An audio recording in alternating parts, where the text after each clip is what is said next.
Hata Sabato ilipokwisha kupita, Mariamu Magdalene na Mariamu mamaye Yakobo na Salome walinunua manukato ili wapate kwenda kumpaka Yesu.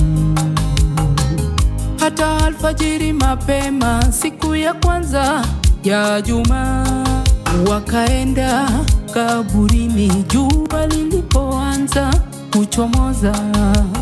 Wakasemeza na wao kwa wao, ni nani atakayetuvingirishia lile jiwe malangoni pa kaburini? Hata walipotazama waliona ya kuwa lile jiwe limekwisha kuvingirishwa, nalo lilikuwa kubwa sana. Wakaingia kaburini, wakaona kijana ameketi upande wa kuume, na vazi jeupe, wakastaajabu.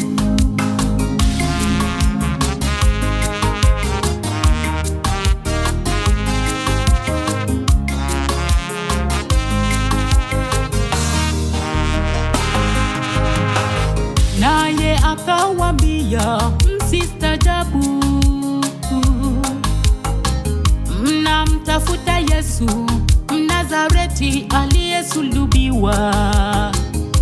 Amefufuka, hayupo hapa tena.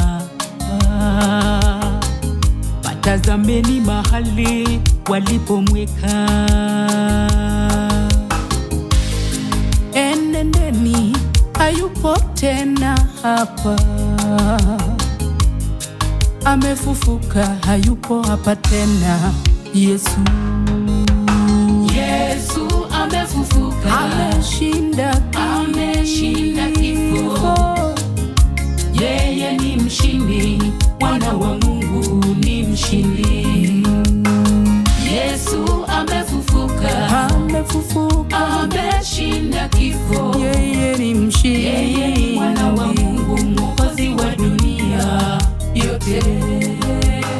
Yesu amefufuka, Yesu ameshinda kifo. Yeye ni mshindi, Mwana wa Mungu ni mshindi. Ameshinda mauti. Yesu amefufuka, ametushindia. Ameshinda kifo.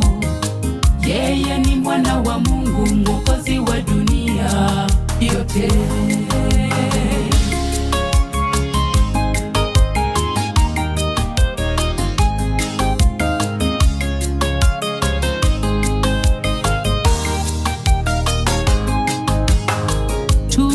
Tumeahidiwa uzima wa milele. Kifo hakina tena nguvu juu yetu.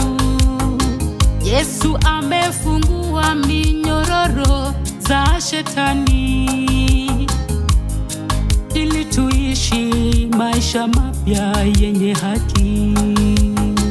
Yesu amefungua minyororo za Shetani.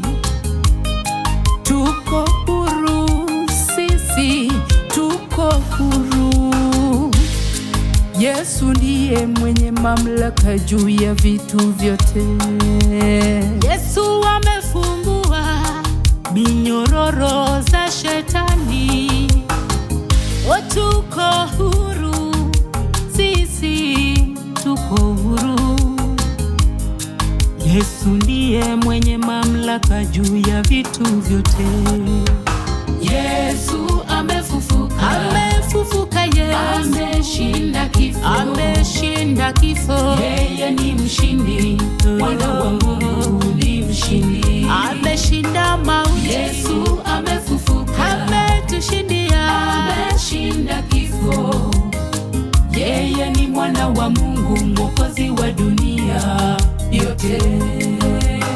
Yesu amefufuka, Yesu ameshinda kifo. Yeye ni mshindi, Mwana wa Mungu